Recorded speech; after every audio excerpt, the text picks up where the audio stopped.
دیکھ بھال کرے.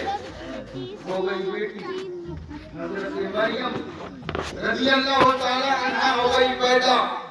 تو حضرت حنا نے حضرت مریم کو بیت المقدس کے سامنے آنگن میں ایک کٹیا بنا کر کے رکھ دیا. وہیں پہ جب بڑی ہوئی جوانی کی دہلیز پر قدم رکھی, ایک دن جبریل علیہ السلام نے آ کر کے خوشخبری دیا, مریم آج تک تو ہم جبریل امی تھے, اب روح الامین بننے جا رہے ہیں, یعنی ہم آپ کو بیٹا دینے آئے ہیں.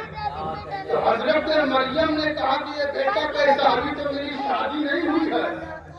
ابھی بیٹا کیسا, ابھی میری شادی نہیں ہوئی ہے. بغیر باپ کے بیٹا ہونا یہ خاندان کے پیشانی پہ ٹیکا ہے. لیکن حضرت جبریل علیہ السلام کہتے ہیں مریم بیٹا ظاہر ہوگا, ہم جھوٹ ماریں گے نہ, تو بیٹا ظاہر ہوگا. حضرت جبریل علیہ السلام نے جھوٹ ماری, بچہ قرار پایا. المختصر سنیے گا, سمجھ گئے. یہاں پر میں یہ کہنا چاہتا ہوں, ہم جاتے ہیں غوث اعظم کے دربار میں, ہم جاتے ہیں خواجہ غریب نواز کے دربار میں بیٹا بیٹی مانگنے, تو کوئی کیا کہتا ہے, جو کیا دے سکتے ہیں. تو کہنا یہ چاہتا ہوں, مختصر اشارہ یہ ہے کہ جب جبریل بیٹا دے سکتے ہیں تو میرے غوث اعظم کیوں نہیں دے سکتے ہیں. ماشاءاللہ بھائی. تو جب مریم کو حضرت زکریا علیہ السلام نے دیکھا, زکریا علیہ السلام حضرت زکریا علیہ السلام کو بہت سال گزر گیا تھا, لیکن آپ کے یہاں کوئی اولاد نہیں ہوئی تھی. جب دیکھا کہ حضرت مریم کو اللہ نے خوشخبری دی تو اس نے بھی دعا کی, اللہ مجھے بھی بیٹا عطا ہو جائے, مجھے بھی بیٹا عطا ہو جائے. تو حضرت زکریا علیہ السلام کی بیوی کے پیٹ میں بھی بچہ قرار پایا. اب کیا ہوا, تعظیم کی بات ہو رہی ہے. اب سنو, جب حضرت زکریا علیہ السلام کی بیوی حاملہ ہوئی, تو جب حضرت زکریا علیہ السلام کی بیوی کے سامنے سے حضرت مریم گزرتی, تو حضرت زکریا علیہ السلام کی بیوی کے پیٹ میں درد ہوتا. اور حضرت زکریا علیہ السلام کی بیوی حضرت زکریا علیہ السلام سے کہتے ہیں کہ یہ پر بتائیے میرے پیٹ میں بہت درد ہوتا ہے, کیا کیا جائے, تکلیف ہو رہی ہے, ایسا لگ رہا ہے کہ بچہ ابھی پیدا ہوگا, بات کیا ہے. حضرت مریم چلی جاتی ہے, بات کیا ہے. تو حضرت زکریا علیہ السلام نے بیوی سے پوچھا, بات کیا ہے بتاؤ.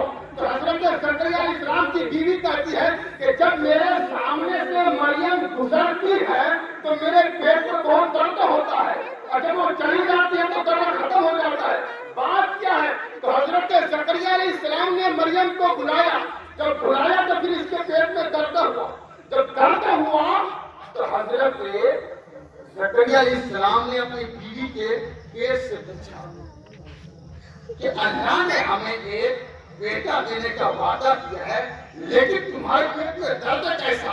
تو حضرت زکریا علیہ السلام کی بیوی کے پیٹ سے آواز آتی ہے, ابا ابا میں آپ کا بیٹا یحییٰ بولتا ہوں, یحییٰ بولتا ہوں, یحییٰ. تو حضرت زکریا کہتے بیٹا یہ بات ہے تمہاری امی کو تکلیف کیوں ہوتی ہے. تو پیٹ کے اندر سے آواز آتی ہے, بات یہ ہے ابا مریم کے پیٹ میں جو بچہ ہے وہ میرا بھائی ہے, جب وہ میرے سامنے سے گزرتا ہے تو اس کی تعظیم کے لیے میں اپنی ماں کے پیٹ میں گھوم جاتا ہوں.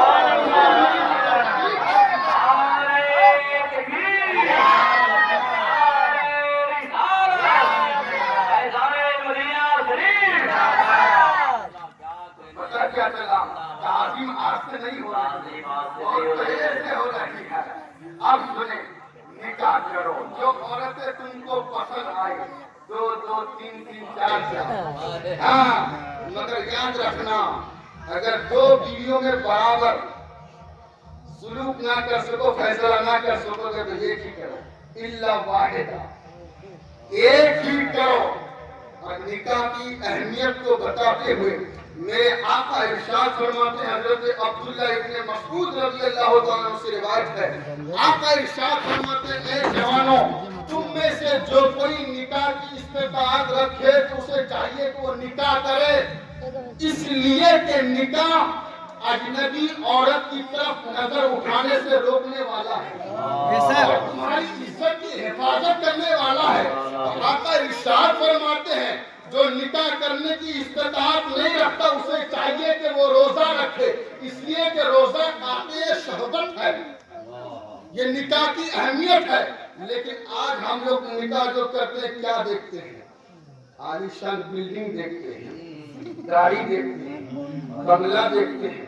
حضرت ابو ہریرہ رضی اللہ تعالیٰ عنہ سے روایت ہے میرے آقا ارشاد فرماتے ہیں کہ عورتوں سے 4 باتوں کی وجہ سے نکاح کیا جاتا ہے. ایک مال کی وجہ سے، ایک حسب کی وجہ سے، ایک خوبصورتی کی وجہ سے، ایک دینداری کی وجہ سے. اور آقا ارشاد فرماتے ہیں تم دیندار والی عورت کو ترجیح دو، دیندار عورت کو ترجیح دو. اگر اس پر الگ الگ گفتگو کی جائے مال کے تعلق سے، حسن کے تعلق سے، حسب کے تعلق سے الگ الگ تقریر ہو جائے گی. بات صرف مجھے یہاں پر دینداری کے تعلق سے کرنی ہے کیونکہ ہمارے مہمان کو بھی ہم عزت کرنا چاہتے ہیں. دینداری عورت سے شادی کرو گے تو فائدہ کیا ہوگا؟ سنیے گا، آج کے دور میں اور لوگوں سے نکاح کرنا، شادی کرنا ایک عام روا بن گیا اور لوگ سمجھ جاتے ہیں، ہے نا؟ کیونکہ دولت کے چکا چوند نے انسان کی آنکھوں کو اندھا کر دیا. انسان کی آج نظر اونچی اونچی بلڈنگ پر، عالیشان بلڈنگ پر ٹکی رہتی ہے، مگر جب اس سے یہ کہا جائے کہ پہلے لڑکا یا لڑکی کو دیکھ لیا جائے وہ کیسا ہے، وہ کیسی ہے، تو وہ کیا کہتے ہیں؟ مولانا صاحب ان کا بھی خدا ایک ہے، ہمارا بھی خدا ایک ہے، ان کا بھی قرآن ایک ہے، ہمارا بھی قرآن ایک ہے، اس کا بھی رسول ایک ہے، ہمارا بھی رسول ایک ہے، مگر جھگڑا کس بات کا ہے؟ لیکن میں پوچھنا چاہتا ہوں اور آپ لوگوں کو یہ نصیحت کرتا ہوں، آپ لوگوں کو معلوم نہیں شان رسالت میں گستاخی کرنے والا، علم غیب کا انکار کرنے والا، خدا کو عیبی بتانے والا ہرگز مسلمان نہیں ہو سکتا ہے، کیونکہ قرآن اعلان کرتا ہے وَلَا تُصَلِّ عَلَىٰ أَحَدٍ مِّنْهُمْ مَاتَ أَبَدًا وَلَا تَقُمْ عَلَىٰ قَبْرِهِ. اے محبوب جب ان میں سے کوئی مر جائے تو اس کی نماز نہ پڑھنا اور نہ ہی اس کی قبر پر کھڑا ہونا. پتہ کیا چلا؟ شادی بیاہ کرو تو دیکھ کے کرو. پہلے یہ دیکھو کہ لڑکا یا لڑکی عاشق رسول ہے کہ نہیں، اس کے دل میں محبت رسول ہے کہ نہیں ہے. جب بچہ یا بچی، لڑکا یا لڑکی عاشق رسول ہوں گے تو یہ اور بات ہے. یہ کوئی ضروری نہیں ہے کہ آپ کسی دولت والے سے شادی کریں گے تو اس کی اولاد بھی دولت والے ہوں گے. یہ کوئی ضروری نہیں ہے اگر آپ کسی حسن والے سے شادی کریں گے تو آپ کی اولاد بھی خوبصورت ہو. یہ کوئی ضروری نہیں، مگر ہاں یہ ضرور ہے جو شخص عاشق رسول ہوگا یا جو عورت عاشق رسول ہوگی اس سے جو اولاد ہوگی وہ وفادار رسول ہوگی. آپ نے میرے غوث اعظم کا واقعہ نہیں پڑھے ہیں، سیب کا واقعہ آپ نے نہیں پڑھا ہے. یہ غوث اعظم بہت لمبا واقعہ ہے. المختصر یہ ہے کہ غوث اعظم رضی اللہ تعالیٰ عنہ کے نانا جان نے کہا کہ بیٹا میری لڑکی سے شادی کرو، نکاح کرو. مختصر لمبا واقعہ بہت ہے. تو کہا کہ نکاح کرو لیکن میری بیٹی کے اندر 5 عیب ہے، لنگڑی ہے، لولی ہے، اندھی ہے، گونگی ہے، بہری ہے. 5 عیب ہے لیکن اسی سے تم کو شادی کرنی ہے. اس نے کہا کہ حضور یہ کیا بات، کیونکہ سیب کو معافی کرنی تھی نا، تو کیا کیا جائے؟ تو اس نے سوچا کہ اگر یہاں سیب کی معافی نہ کرنی چاہیے تو خدا کی بارگاہ میں کیا جواب ہوگا. لہٰذا حضور یہ شرط مجھے منظور ہے، میں نکاح کرنے کے لیے تیار ہوں. جب غوث اعظم کے نانا حضور غوث اعظم کے والد صاحب سے اس کی بیٹی سے نکاح کرا دیتے ہیں تو پھر ہوتا کیا ہے؟ جب غوث اعظم کے والد جاتے ہیں دلہن کے پاس تو کیا دیکھتے ہیں؟ ایک حسن و جمال کے پیکر ہے اور بالکل صحیح سلامت ہے. حضور غوث اعظم کے والد حضرت ابو صالح موسیٰ جنگی دوست واپس پلٹ اور سوچتے ہیں کہ یہ میری بیوی نہیں ہے کیونکہ اس کے اندر تو 5 عیب بتائے تھے. واپس پلٹے تو حضرت عبداللہ سومئی فرماتے بیٹا کیا بات ہے؟ کہا کہ حضور وہ کون لڑکی بیٹھی ہوئی ہے؟ حضور غوث اعظم کے نانا فرماتے بیٹا وہی میری بیٹی ہے، وہی تیری بیوی ہے. حضور وہ تو بالکل صحیح سلامت ہے، آپ اس کے اندر 5 عیب بتائے تھے وہ تو اس کے اندر ہے نہیں. آپ حضور غوث اعظم کے نانا حضرت عبداللہ سومئی فرماتے ہیں بیٹا بات دراصل یہ ہے میں نے جو اپنی بیٹی کے اندر 5 عیب بتایا تھا اس کا مطلب یہ ہے کہ میری بیٹی آنکھ سے اندھی ہے تو اس کا مطلب یہ ہے کہ آج تک میری بیٹی نے کسی غیر مرد کو دیکھا نہیں ہے اور جو میں بتایا تھا کہ میری بیٹی زبان سے گونگی ہے